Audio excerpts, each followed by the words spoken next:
Ağlamak çare olur muydu? Ölümün bizden alıp götürdüklerine. Bir gözyaşı geri getirebilir miydi? Son nefesini veren yakınlarımızı geri bize. Gözyaşları süzülürken yanaklarından sessiz iç çekişlerinin izi kalıyordu arabanın soğuk camında. İçindeki ağlama dürtüsünü bir türlü bastıramıyordu. Neşe kaynağım dediği babasının ölüm haberini aldığı andan itibaren yüreğinde volkanlar patlıyordu. Babasını bir daha göremeyecek olma ihtimalini kabullenmek istemiyordu. O haberi aldığı andan itibaren iyi değildi ve bundan sonra hiçbir zaman eskisi kadar iyi olamayacaktı. Bakışları kapkara bulutlara değdiğinde gözünden yağmur damlası misali bir damla yaş aktı ve yüreğindeki yangını daha da harladı. Babası ve annesi insanların uğursuz diye tabir ettikleri o köyden ayrıldıktan sonra bir daha geri gelmemişlerdi. Şimdi ise babasına karşı son görevini gerçekleştirmek için annesi ve kardeşiyle birlikte köye gidiyordu. Bu ne yaman bir çelişkiydi. Eskiden bu köye gelmeyi çok istese de babası katı bir şekilde bu isteğine karşı çıkıyordu. Şimdi ise vasiyetinde yazdığı mezara gömülmesi için babasını kendi elleriyle köye götürüyordu. Hafif hafif çiseleyen yağmur hızını yavaşça arttırırken gök gürültüsünün korkutucu tınısı içini ürpertiyordu. Olduğu olası gök gürültüsünden nefret ederdi. Bazı geceler gördüğü korkunç kabusların sonunda kulakları sağır edecek bir gök gürültüsüyle uyanırdı. Başını iki yana sallayarak kötü anıların düşüncelerini uzaklaştıran Ebrar, başını yan tarafında ağlayarak oturan annesinin omzuna koyup gözlerini kapattı. Gördüğü son şey ise öndeki cenaze arabasındaki babasının tabutuydu. Birkaç saat sonra köye gelmiş babasının vasiyet ettiği yere gömmüşlerdi. Şimdi ise taziyeleri kabul etmek için halasının evine gelmişlerdi. Bir koltukta öylece oturmuş geleni gideni izliyor. Arada taziyeleri kabul ediyordu. Çevresindeki çoğu kişiyi tanımıyordu. Bazı akrabalarını bile ilk defa babasının cenazesinde görmüştü. Salona simsiyah giyinmiş yaşlı bir kadın girdi. Gözlerini çektiği sürme ve alnının ortasındaki dövme ile çok değişik görünüyordu. Yaşlı kadın kendisine doğru gelip elinden tuttu ve onu ayağa kaldırdı. "Kızım, seninle yalnız görüşelim. Diyeceğim önemli şeyler var." Ebrar şaşkınlıkla başını tamam anlamında sallayarak yaşlı kadını takip etti ve birlikte evin boş bir odasına girdiler. Kadın hiç beklemeden çarşafının içinden bir anahtar ve mektup çıkarıp Ebrar'a uzattı. "Bunları başına bir şey gelirse sana vermem için baban bana emanet etmişti. Artık emanetlerin sahibine kavuşma vakti geldi. Bak kızım, bu mektubu asla birinin yanında okuma ve kimseye tek bir söz söyleme. Gideceğin o eve tek başına git. Babanın daha fazla acı çekmesini istemiyorsan bu dediklerimi yap." Ebrar daha ağzını açıp bir şey diyemeden yaşlı kadın hızla odadan çıktı ve evin kalabalığında kayboldu. Ebrar ise bir elinde mektup, bir elinde anahtar ile odada öylece kala kalmıştı. Ebrar'dan, ellerimin arasındaki mektup bir kor gibi parmaklarımı yakıyordu.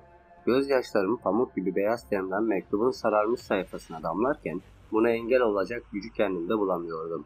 Mektubu kaçıncı okuyuşumda bilmiyordum. Babamın yazdıklarının nedenli doğru olduğunu da. Tek bildiğim artık bu evi sonsuza dek kapatıp bu köyden bir daha dönmemek üzere gitmekti. Babam beni korkutmayı severdi. Yine aynı şeyleri yapıyor. Sakin ol Ebrar, sakin ol. Bu sözleri kendi kendime söylememin tek sebebi kucağına düştüğüm korku duygusundan bir an önce kurtulmak istememdi. Babam beni korkutuyor. Bu yazılanların hiçbiri gerçek olamaz. Olmamalı. Oturduğum yerde çatma sedirden güç bela kalkarak boşta kalan elimle gözyaşlarımı sildim. Tek katlı ve çok eski olan evin her yerinden rüzgarların şiddetlenmesiyle sesler geliyordu. Ve bu beni daha da korkutsa da korkumu yenmeli, seslere aldırış etmemeli ve bu evden mutlaka gitmeliydim. Bacaklarıma binen ağırlığı yok saymaya çalışarak kapıya doğru birkaç adım attım. Mektup hala sol elimdeydi. Etrafıma göz gezdirdiğimde odada duvarların üzerinde Arapça yazılar olan bir bez parçası buldum. Mektupta adı geçen tahta kilitli bir dolap ve biraz önce üzerinde oturduğum derme çatma sedir vardı. Kapının yan tarafına koyduğum sırt çantamı elime alarak mektubu ön gözüne özenle yerleştirdim. Yanmakla yanmamak arası gidip gelen ışığı kapatarak odanın kapısını kapattım ve koridorda yürümeye başladım. Birden evin tahtadan yapılma dış kapısı kırılırcasına çalınmaya başladı. Bu saatte buraya kim gelebilirdi? O yaşlı kadının dediğini yapıp buraya geleceğimi kimseye söylememiştim. Etrafıma korkuyla göz gezdirdikten sonra çivili bir tahta parçası gözüme çarptı. Onu hızla elime alarak sol taraftaki küçük odaya sessizce girdim. Kapı tüm şiddetiyle çalmaya devam ediyordu. Korkuyla pencereye yaklaşıp kapının önüne baktığımda resmen dilim tutuldu. Kapı aldığı darbelerle tüm şiddetiyle sarsılmaya devam ediyordu. Lakin kapının önünde kimse yoktu. Hızla koridora geri dönüp sırt çantamdan mektubu çıkardım. En son yazılan kısmı bir daha okudum. Benden sonraki sahipleri, yani sen bu eve adım attığında onlar seni kapının dışında bekliyor olacaklar. Onlara kapıyı aç. Zorla yutkunup titreyen elimle ağzımı kapattım. Gözlerim sicim gibi akmaya devam ederken hıçkırıklarım boğazımı parçalıyordu. Allah'ım yardım et. Ben neyin içine düşmüştüm böyle? Sen yardım et Allah'ım. Bunlar gerçek olamaz. Olmamalıydı. Ben dua okurken kapının sesi aniden kesildi. Bunu fark ettiğimde elimdeki çivili tahtaya daha da sıkı tutup tahta kapıya doğru ilerledim. Tereddüt ile elimi kapının zincirine götürerek duvardaki çividen kurtardım. Kapı artık kilitli değildi. Şimdi bu kapıyı açacak ve koşarak bu evden uzaklaşacaktım. İçimden 3'e kadar saymaya karar verdim. 1, 2, 3. Elimi kapının çekme kulbuna götürdüm. Tam açacakken kapının ardından duyduğum ses ile korkuyla birkaç adım geriledim. Kapı yavaşça kendiliğinden açılıyordu. Gözlerimi kapatıp bu korkunç anların bitmesini beklerken vücudumda hissettiğim ürpermeyle göz kapaklarım istemsizce aralandı. Karşımda gördüğüm manzara ile korkudan midem bulanıyordu. Simsiyah çarşaflı, kıpkırmızı gözlü, onlarca adını bilmediğim varlık karşımda dikilmiş bana bakıyordu. Artık aklımı kaçırmak üzereydim. Zaman geldi. Zincirsizlerin vakti tükendi. Bu sözleri duyduğumda kulaklarımı kapatsam da nafiyeydi. Titreyen bacaklarım daha fazla bedenimi taşıyamadı ve hızla yere çöktüm. Artık kendimi tutamayıp hıçkıra hıçkıra ağlarken tek dilediğim bu yaşadıklarımın bir kabus olmasıydı. Bana öldürecekmiş gibi bakan kırmızı gözlü, kara çarşaflı varlıklar ve en önde duran ve onlardan farklı kırmızı pelerin giyinen varlığın gözlerinin içine bakmasıyla aniden sustular. Ölümcül bir sessizlik evin her yerini sarıp sarmalarken en öndeki kırmızı pelerinli varlık birkaç adım atarak tam önümde durdu. Uzun tırnaklı, yara bere içindeki eliyle peçesinin bir ucundan tuttu, indirdi. Korkudan aklımı kaybetmek üzereydim. Kıpkırmızı gözlerinden kanlar yara bere içindeki yüzüne damlıyor, yüzündeki kurtçuklar da o kanları emiyorlardı. Gözlerini gözlerime kenetleyip kulaklarımı sağır edecek bir çığlık atmaya başladı. Yaşadığım şok ile yere yığıldım. Gerisi koskocaman bir karanlıktan ibaretti. Daha 25 yaşında olan Ebrar'ın hayatı artık eskisi gibi olmayacaktı. Kan damlayan elleriyle mektubu eline alan Zebran, yeni sahiplerinin bedenini kucaklayarak evden çıktı. Kabiledeki cinler Ebrar'a meraklı gözlerle bakarken Zebran çoktan esas yaşadıkları yere doğru yol almaya başlamıştı. Ebrar artık onların tutsak hükmü olacaktı. Karanlık beni içine çekiyordu. İliklerime kadar korkuyordum. Üşüyordum. Zebran karşımdaki heybetli duruşuyla beni sindirmeye çalışıyordu ve bunu başarıyordu. Kan kırmızısı gözlerimi bulduğunda vücudumu büyük bir ürperme sardı. Evime gitmek istiyordum. Annemin sıcak kollarına sığınmak istiyordum. Sanki anneme sarılır gibi yattığım yarısı küflenmiş yatakta kollarımı kendime sardım ve cenin pozisyonunu aldım. Babam beni hiç düşünmeden kendisiyle birlikte beni de bir ateşin içine atmıştı. İkimizi de yakmayı göze almıştı. Avuçlarımın arasındaki mektup kaderimi kanlı bir lanetli sil baştan yazıldığını tek kanıtıydı. Ve ben o lanetin içinde yitip gitmeye, yüz tutan tutsağın ta kendisiydim. Annem, kardeşim benden haber alamadıkları için perişan olmuşlardır. Ne olur bırak beni gideyim. Şu an yaptığım şeye inanamıyordum. Beni kaçıran bir cin ile konuşuyor, ona beni bırakması için yalvarıyordum. Kan kırmızısı gözlerinden kıvılcımlar saçarak bana birkaç adım yaklaştı. Şu ana kadar sadece gözlerini görebilmiştim. Yüzünü ve vücudunu kırmızı bir pelerin örtüyordu. Sen artık bizimsin Ebrar. Babanın sana bıraktığı mirastan bizlerden kurtulamazsın. Zamanı geldiğinde cinler aleminin en güçlü cinlerine hükmedeceksin. Bunları söylerken uzun tırnaklarının arasında kan damlayan, kemikleri etlerinin arasından gözüken, eliyle yanağımı okşamaya başladı. Tırnaklarından akan kan yüzüme yayılırken kokudan öyle midem bulanmıştı ki kusmamak için kendimi zor tutuyordum. Ne o? Midem mi bulandı? Yüzünü buruşturup ani bir cesaret ile gözlerinin içine baktım. Eğer beni şimdi bırakmazsan, sözümü tamamlayamadan o iğrenç elini boynuma dolayıp sıkmaya başladı. Gözlerindeki ateş beni her an yakabilecek güce sahipti ve bunu yapmak istediğini apaçık belli ediyordu. Bırak beni. Bir daha sakın beni tehdit etmeye kalkma. Sesindeki o korkunç tını bedenime işlerken vücuduma yayılan uyuşmayla her ne kadar dirensem de göz kapaklarım benden izinsiz kapandı ve kendimi karanlığın kollarına teslim ettim. Karanlığın içinde daha ne kadar karanlığa sürüklenebilirdim. Ellerimin arasından süzülüp bileklerime oradan vücuduma dağılıyordu. Acı tüm benliğimi ele geçirirken vücudumu saran şeyin ne olduğunu anlamaya çalışıyordum. Gökyüzündeki dolunayın ışıkları bedenime hoyratça çarparken gözlerime ulaşan kızıllık nabzımı hızlandırıyordu. Kan. Bedenim kanın kırmızılığına bürünürken çıplak ayaklarıma batan taşlar ürpermeme neden oluyordu. Kaçamazsın. Artık sonsuza kadar bizimsin. Duyduğum boğuk ve korkunç ses ile heykel gibi taş kesen ayaklarım yeniden harekete geçiyor ve koşmaya başlıyordum. Sokaklarını hiç bilmediğim ıssız ve o eski köyde peşimdekiler ile köşe kapmaca oynuyordum. Aslında gerçek şu ki onlar benimle kedinin fareyle oynadığı gibi oynuyorlardı. Gözlerimden benden izinsiz akmaya başlayan yaşlar bedenime hüküm süren kana değdiğinde yanaklarımda hissettiğim acıyla çığlık atmamak için dilimi ısırıyorum. Sessiz olmalıyım. Sessiz olmalıyım. Aklımdan sadece bu düşünceler geçiyor ve ben nefes almakta güçlük çekmeye başlasam da koşmaya devam ediyorum. Gökyüzü düştüğüm bu bataklık kadar zifiri. Etrafımı saran evlerin pencerelerinden gördüğüm korkunç gözlerin takibindeyim. Buradan kurtulmam lazım. Lanet olsun. Buradan kurtulmalıyım. Bir an duraklayıp sağ tarafımdaki yarısı çürümüş ahşap evin penceresinden bana öldürecekmiş gibi bakan o bir çift göz ile göz göze geldiğimde önümdeki yokuşu sonunda beni ne beklediğini bilmeden korkuyla çıkmaya başlıyorum. Ayaklarımın altındaki toprak bir alev gibi yanmaya başladığında o yokuşun sonunda nefes nefese karşımdaki o korkunç manzaraya inanamaz gözlerle bakmaya başlıyorum. Yüzlerce mezar, yüzlerce ölü, yüzlerce ceset ve hepsi karşıma dikilmiş, gözlerimin içine bakmak ister gibi birbiriyle yarış halinde. İnanamaz gözlerle neler olduğunu anlamaya çalışırken arkamda duyduğum adım sesleriyle gözlerimi küfrederek sıkıca kapatıyorum. Zebran, Ebrar. Duyduğum ses ile inanılmaz bir halde arkama döndüğümde çürümüş bir ceset de olsa onu tanıyorum. Onu. Baba. Kızım. Ona doğru heyecan ve korkuyla attığım adımı Zebran kolumdan tutarak engelliyor. Her ne kadar ona karşı çıkmayı istesem de olmuyor. Bırak beni, bırak. Baba, baba kurtar beni. Gidemezsin, boşuna çabalama. Dizlerimin üzerine çöküp özlemle ve içimdeki kızgınlıkla bakıyorum babama. Neden baba? Neden beni böyle bir ateşin içine attın?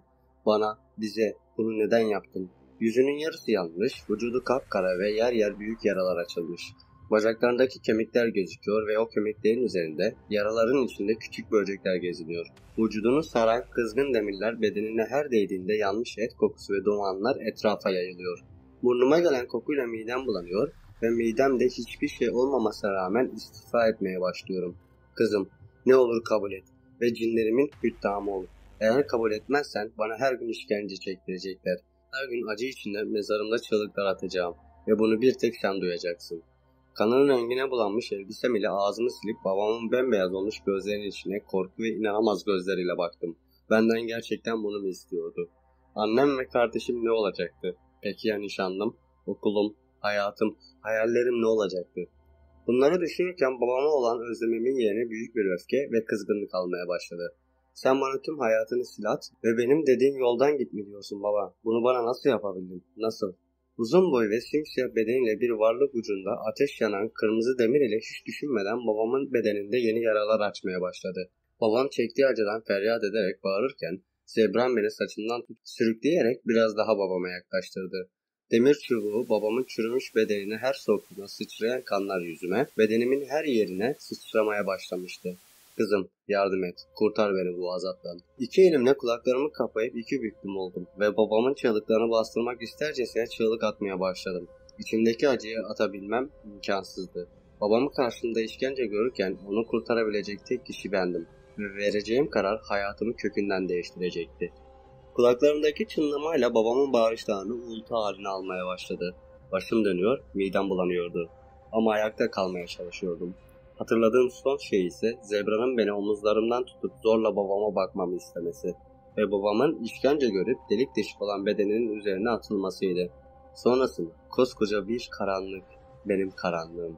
Gördüğüm kabustan çığlık atarak uyandım. Bedenim korkudan titriyor, her hücrem bu yaşadığım şeylerin bitmesi için bana yalvarıyordu. Allah'ım ne olur bana yardım et, kurtar beni ne olur. Dudaklarımdan bir fısıltı gibi çıkan duamın karşılığı olarak duyduğum kahkaha sesiyle başımı o yana doğru çevirdim. Ay ışığı çatlak pencereden yerli yersiz vuruyor ve Zebra'nın kıpkırmızı gözleri gözlerime intikam okurcasına bakıyordu. Gitmek istiyorum. Ne olur bırak beni. Ne olur. Güçlü olmak istesem de olmuyordu. Yapamıyordum. Bedenimi bir korkak gibi sarıp sarmalamak istiyordum. Bana doğru birkaç adım attı ve kırmızı gözlerini gözlerimden ayırmadan o iğrenç elleriyle titreyen çenemi tutup kendine yaklaştırdı. Eğer kabul etmezsen her gece babana gözünün önünde işkenceler yapacağız. O hiçbir zaman kabrinde rahat uyuyamayacak. Bunu kabul ediyorsan sen bilirsin. Hemen şimdi gidebilirsin. Söylediklerinde ciddiydi. Eğer kabul etmezsen bugün yaşadığım o kabusu her gün görecektim. Peki ya kabul edersem? O zaman da benim hayatım bir işkenceden farksız olmayacak mıydı? Ne yapacağımı düşünürken aklıma gelen bir fikir ile kaçırdığım gözlerimi yeniden Zebra'nın gözlerine çevirdim. Kabul etmem için sadece tek bir şartım var. Normal hayatıma devam edeceğim ve sadece geceleri sizinle olacağım. Söyledikten sonra elini çenemden çekip arkasına döndü. Ne karar vereceğini düşünürken nereden çıktığını anlamadığım cüce cinler beni kollarımdan ve bacaklarımdan tutup beni zorla yatağa geri yatırdılar. Onlardan kurtulmak isterken Zebran hızla yanıma gelip o iğrenç elini göğsüme bastırarak bir şeyler okumaya başladı. El-Hakim Burhani Kavim Val. El-Hakim Burhani Kavim Val. El-Hakim Burhani Kavim Val. Bu okudukça ruhum bir arafın içine sıkışmaya başladı. Nefes alamadıkça çıkan hırıltılarım kulaklarımı yırtıyordu. Gözüm kararmaya başladığında sonumun geldiğini ve öleceğimi düşündüm. Bu düşünce kanımın çekilmesine sebep oluyorken aldığım son nefesin ardından bilincimi yitirdim. Bir defa elim kolum bağlı sürgün edildiğim karanlık beni nereye götürecekti bilmiyordum. Gözlerimi araladığımda bu yaşadıklarımın kabus olmasını diledim ama değildi. Kalbimin ateşi, kanımın damarlarından dolanışı, nefes alışverişim kadar gerçekti. Yattığım mezarın etrafında onlarca cüceciğim vardı ve intikama susamışçasına kıpkırmızı aç gözlerle bana bakıyorlardı. Toprağın rutubetli kokusu ciğerlerime işlerken soğuğunun bedenime işlemesini bekledim ama olmadı. O soğukluğun yerinde anlamlandıramadığım bir sıcaklık vardı. Bir şeyin üzerinde yatıyordum ama ne olduğunu hissedemiyordum. Başım deli gibi ağrıyor, ciğerlerime dolan iğrenç koku midemin bulanmasına neden oluyordu. Birden vücudumun yanlarından iki çürümüş kol bedenime sımsıkı sarılıp beni kendine daha da çok çekmeye başladı. Çırpınıyordum, bağırıyordum, feryatlar ediyordum ama kimse beni duymuyordu. Kimse yardıma gelmiyordu. Gece sanki beni kucağına almış, kulağıma ninni diye kabuslar fısıldıyordu. Başımı korkuyla arkama döndüğümde gördüğüm manzarayla aklımı kaybedecek hale geldim. Bu kadarı benim için gerçekten fazlaydı. Korku damarlarımdaki kandan daha hızlı bedenime yayılıyor, aklım ısrarla bunların gerçek olmadığını söylüyordu. Şu an babamın mezarının içinde, onun cesedinin üzerinde yatıyordum ve babamın bedenimi çürümeye yüz tutmuş kollarıyla sarmış sımsıkı tutuyordu. Allah'ım ne olur bu yaşadıklarım bir kabus olsun. Ne olur kurtarın beni buradan. İmdat. Ben çığlık attıkça cüce cinler kolumdan aldıkları lezzet ile daha da iştahla bana bakıyor. İntikam alacakları anın hayalini kurarak zamanın gelmesini bekliyorlardı. Bedenim babamın cesedine her değdiğinde korkudan buz kesiyordum. Çığlıklarım hıçkırıklara dönüşüyor, keskin bir acı boğazımı kesip nefessiz bırakıyordu.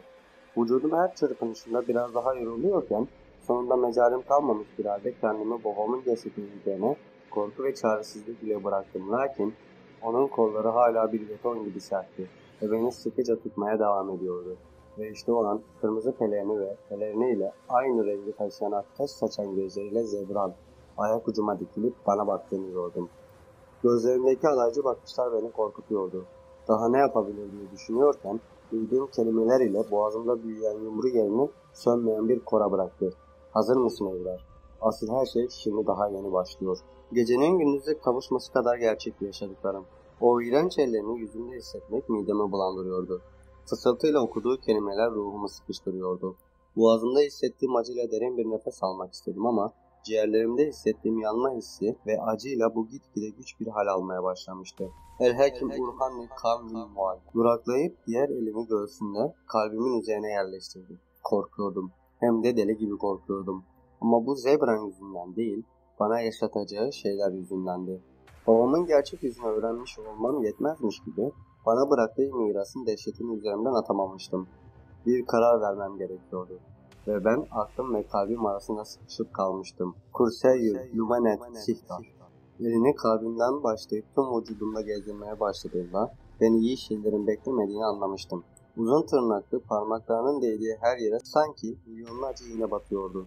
Dişlerimi sıkıp acıya dayanmaya çalışsam da gözyaşlarıma engel olamıyordum. Alnımdan akan ter boynuma ve saçlarıma karışırken istemesem de yavaş yavaş onun etkisi altına giriyordum.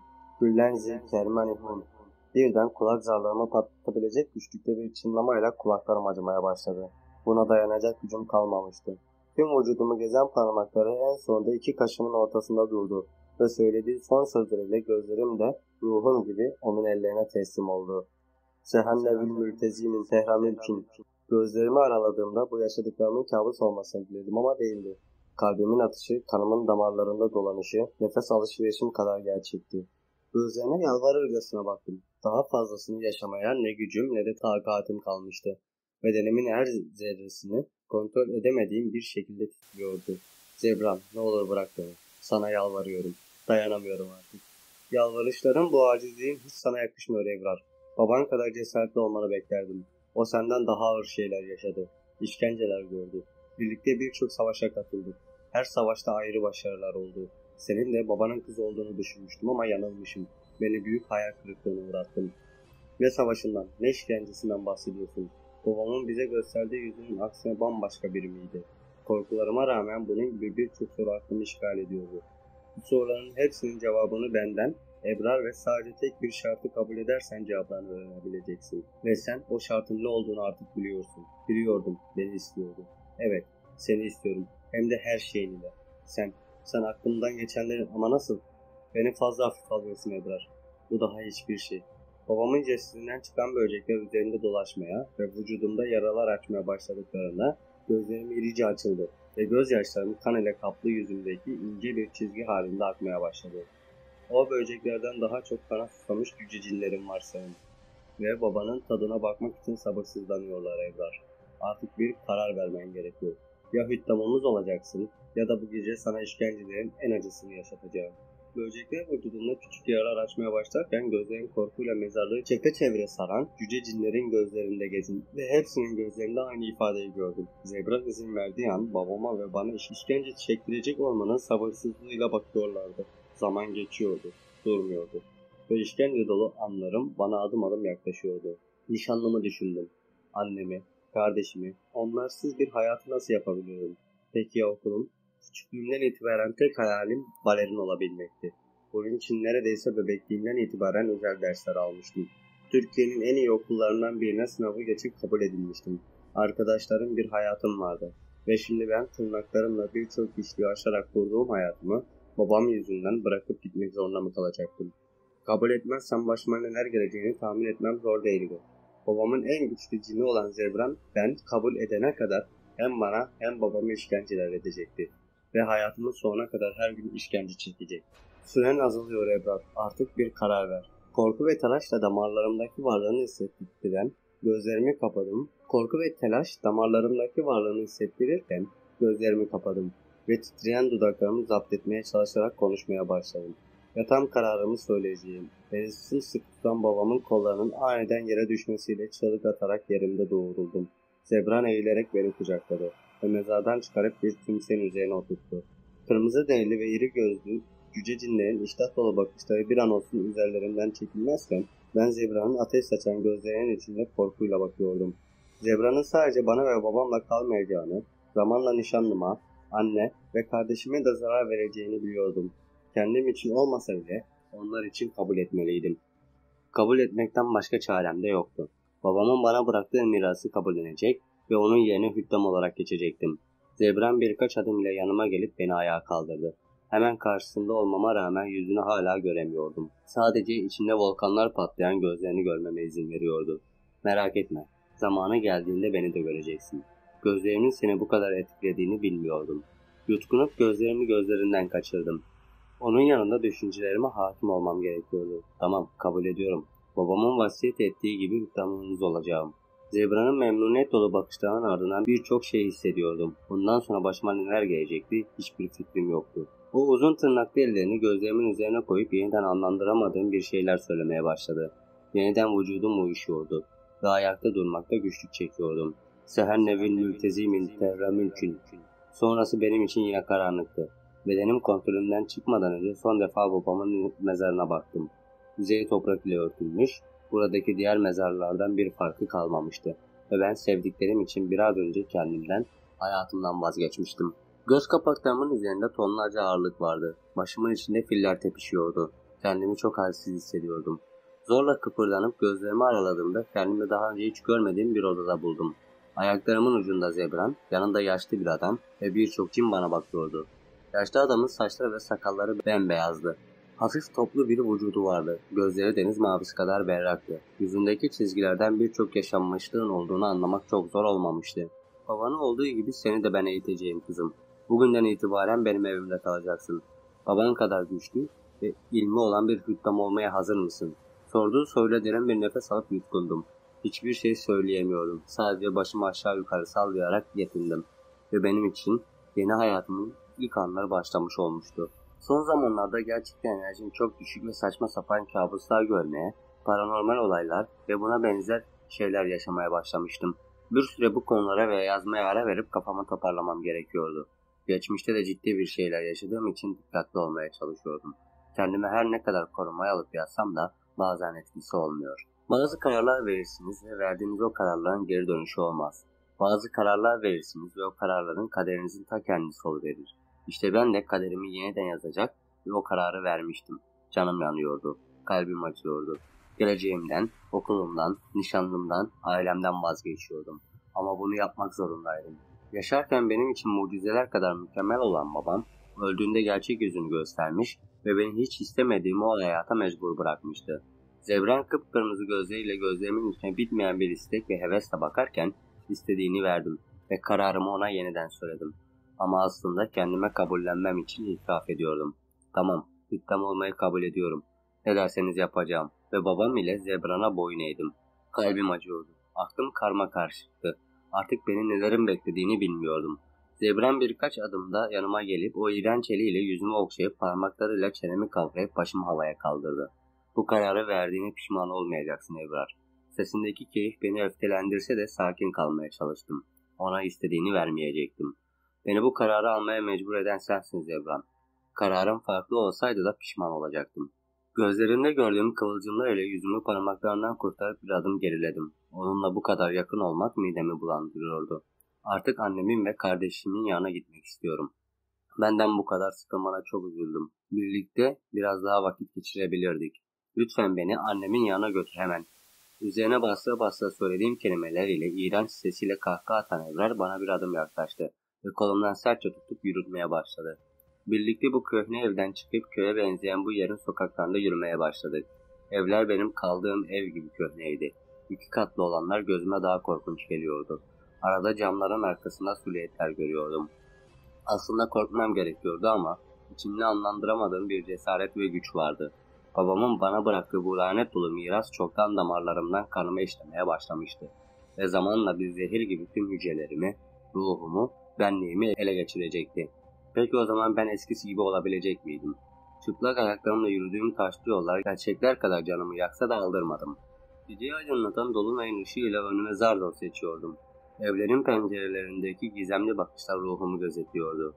Birlikte bir yokuşu tırmanmaya başladığımızda tepenin sonunda tek bir ağaç vardı ve dolunayın ışığıyla çok gizemli ve korkutucu gözüküyordu. O ağaca doğru adım adım yaklaştığımızda ağacın göründüğünün aksine daha büyük ve görkemli olduğunu gördüm. Buraya neden geldim? Ailenin yanına gitmek istemiyor muydum? Evet ama aklımdan geçenleri biliyorum Ebrar. Seninle bir anlaşma yaptık ve ben o anlaşmaya uyup seni ailene götüreceğim. Ama sen anlaşmaya uymazsan veya vazgeçersen ilk önce senin değil, sevdiklerinin canını yakarım ve sen hiçbir şey yapamazsın. Sesindeki tehdit korkudan kanımı dondururken aslında ikimiz de bunu asla yapmayacağımı çok iyi biliyordu. Gözlerim benden izinsiz pelerinliğiyle kaplı gizemli vücudunu tararken çok saçma olmasına ve beni ilgilendirmemesine rağmen bir an yüzünü çok merak ettim. Sonra aklımdan bu saçma düşünceyi kovmaya çalıştım ama olmadı. Yüzümü çok mu merak ediyorsun? Pek görmek isteyeceğini sanmıyorum. Ama istersen zevkle gösteririm. Allah kahretsin. Bu düşüncelerimi okuyabiliyordu. Bunu nasıl unuturum diye düşünürken Zebran kalın ve tok sesle bir kahkaha attı ve bana doğru yaklaştı. Kemikleri gözüken parmaklarının arasından çıkan kurtçuklar bedenimi istila ederken o buna alışkınmış gibi hiçbir şey yapmadı. Parmakları yüzüme dokunduğunda hissettiğim sıcaklık ile acıyla kendimi geri çektim ve başımı ters yöne döndürdüm. Biliyor musun? Gözlerindeki o meydan okuyan bakış, kurduğun cümlelerle aynı baban gibisin. Gerçekten bir hüddam olduğunda karşımızda hiçbir kabile duramayacak. Kabilem bu alemin en güçlülerinden biriyken sen de bizim hüddamımız olacaksın. Peki ya sonra Zebran? Sonra ne olacak? Hüddam olduktan sonra ne değişecek? Sorumun ardından ateş saçan gözlerinde gördüğüm kıvılcımlar hiç hoşuma gitmemişti. Sanki benden sakladığı şeyler, söylemediği planlar vardı. Bunu er ya da geç öğrenecektim ama ya o zaman her şey çok geç olursa? Artık eve gitmenin zamanı geldi Ebrar. Dediklerimi sakın unutma. Eğer bize ihanet edersen Eğer sözünde durmazsam babam ve sen değil, tüm sevdiklerin asırlar boyu büyük bir lanetin içinde debelenip acı çeker. Başımı tamam anlamında salladıktan sonra Zebra'nın dediği gibi gözlerimi kapattım. Elimi gözlerimin üzerine koyarak dua gibi bir şeyler okumaya başladı. O okudukça vücudum uyuşuyor, beynimin içi zonkluyordu. El hekkil murselitina, kürsiyün men ki belhül. Bedenime gitgide uyuşurken gözlerim istemsizce kapandı ve bedenim Zebra'nın kollarının arasına yığılıp kaldı. Gerisini hatırlamıyordum. Kızım, anneciğim aç gözlerini. Ebrar beni duyuyor musun? Başımdaki şiddetli ağrıya rağmen gözlerimi güçlükle de olsa açabilmiştim. Uyandım annem. Şükürler olsun, iyi misin? Kuzum, duyuyor musun beni? Annem bana sarılıp ağlarken derin bir nefes aldım. Ciğerlerim aldığım nefes ile patlayacakmış gibi acırken gözümden akan bir damla yaşı silen annem alnıma şefkat dolu bir öpücük kondurdu. Mevsim, anne ben Ebrar'ı alayım artık, eve geçelim. Hava çok soğuk, daha fazla üşümeyin. Murat, geldim aşkım, buradayım, yanındayım. Murat beni annemin kollarından alıp kucaklarken nerede olduğumu anlamaya çalışmıştım. Gözlerim gecenin karanlığına alışamasa da ay ışığının ve çevremizdeki insanların tuttuğu ışıklarıyla mezarlıkta olduğumuzu anladım. Zebran beni babamın mezarına bırakmıştı. Başımı Murat'ın göğsüne yaslayıp gözlerimi kapattım. Babamdan sonra huzur bulduğum, kendimi her koşulda güvende hissettiğim yerdeydim. Artık hiç kimseden, hiçbir şeyden korkmuyordum. Beni arabanın arka koltuğuna yatıran Murat, şoför koltuğuna oturup arabaya çalıştırırken annem de yanıma binip başımı dizlerine koydu. Gözlerimi huzurla kapayıp annemin dokunuşlarıyla huzurlu bir nefes aldım. Geçmişti. Artık bir daha o kabus gibi anılar yaşamayacaktım. Ya da ben öyle zannediyordum. Murat arabayı çalıştırıp eve doğru sürerken kötü şeyleri aklımdan kovmaya çalıştım. Ne Zebra'na verdiğim söz ne de yaşadığım işkenceye düşünmek istemiyordum. Tek istediğim ailemin yanında güvenli bir uyku çekmekti. Gözlerimi kapattıktan sonra yeniden uykuya daldım. Murat'ın beni yeniden kollarına alışıyla uyandığımda kendimi daha iyi hissediyordum. Kendim yürüyebileceğimi söylesem de beni kucağından indirmedi. Birlikte eve girdiğimizde beni meraklı kalabalığın arasından geçirip boş bir odaya götürdü ve yatağa yatırdı. Kardeşim ağlayarak yanıma gelip bana sımsıkı sarılırken ben de ona sarılıp kokusunu içime çektim. Onu şu kısacık anda bile o kadar çok özlemiştim ki. Abla, sana bir şey olacak diye çok korktum. İyi misin? Hastaneye gidelim mi? İyiyim bir tanem, ağlama. Korkacak bir şey yok. Yavrum, ablana izin ver de dinlensin. Kızım istersen önce bir yıkan, temizlen, sonra bir şeyler ye ve uyu. Tamam annem. Annemin ve kardeşimin yardımıyla banyoya giderken Murat evdeki bütün meraklı gözlere gitmeleri için uyarmıştı. Yıkanıp üzerimi giydim. Annem saçlarımı kurularken halamın getirdiği tarhana çorbasından birkaç yudum içtim. Ellerine sağlık alacağım. Yavrum, o tabağı bitir. Kaç saattir aç acınasın. Hala midem almıyor. Zorlama kızı hanım. O sonra da yer. Hadi biz çıkalım da dinlensin artık. Ben izninizle onun yanında kalabilir miyim? Murat'ın sorusuyla eniştem her ne kadar sinirlense de nişanlım olduğu için bir şey diyemiyordu. Annem dizlerimin üzerindeki tepsiyi alırken son bir kaşık çorbayı zorla içirdi. Nöbetleşe yanında dururuz artık oğlum. Bak şurada ağrı kesici var. Çok ağrısı olursa verirsin. Herkes odadan çıktıktan sonra Murat kapıyı kapatıp yanıma gelip uzandı. Beni göğsüne çekip saçlarımı koklayarak öperken yüzüme damlayan yaş ile şaşkınlıkla ona baktım. Ağlıyordu. Sana bir şey oldu diye çok korktum. Seni bir daha göremeyeceğim diye. Ne olursa olsun sen benim bu dünyadaki en değerlimsin. Ne olur bir daha bir yere giderken bana haber ver. Babanın vefatı seni çok sarstı. Kalabalıktan bunaldım ve yalnız kalmak istedim biliyorum. Ama çok korktum. Yaşadıklarımı bilse, verdiğim sözü, yaşayacaklarımı, yine de beni bu kadar sever miydi? Yine de yanımda olur muydu? Bu soruyla kalbime bir taş oturmuştu sanki. Murat benim için öyle değerliydi ki, onu o kadar çok seviyordum ki, bir gün gerçekleri öğrenirse beni bırakıp gidecek olma ihtimali canımı çok yakıyordu. Seni çok seviyorum Murat. Ne olursa olsun beni sakın bırakma. Ne olur bırakma. Başım göğsümde, bedenim kollarının arasında, kokusunu burnumda, gözlerimi kapadım korkmadan. Güvenle derin bir uykuya daldım. Bir çift kızıl gözün beni izlediğinden habersizdim. Ve o gözler felaketim olmaya yemin içmişlerdi.